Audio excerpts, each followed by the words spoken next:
wenye viti wa vyama, hebu kalianzeni kwa wanachama wenu, muone mapokeo ya wanachama wenu, alafu mtuletee.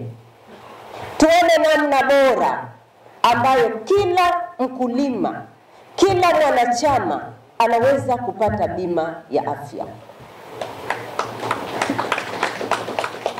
Ndugu zangu, ugonjwa haubishi hodi. Matibabu ni ghali. Ugonjwa haubishi hodi na matibabu ni ghali. Tukiweza kukubaliana namna gani tunaweza kufanya, wakulima wakakubali, ni shilingi ngapi?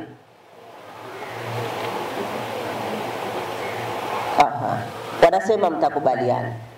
Wakakubali, hiyo pesa ikapita kwenye chama cha ushirika, wakaletewa kadi zao za bima ya afya, ingekuwa rahisi sana.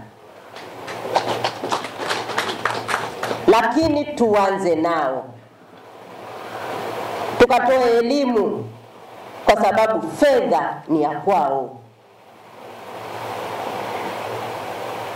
Tunaweza kuanza na wale ambao wameuza mazao mengi, tukaanza na ufuta, tukaenda na korosho.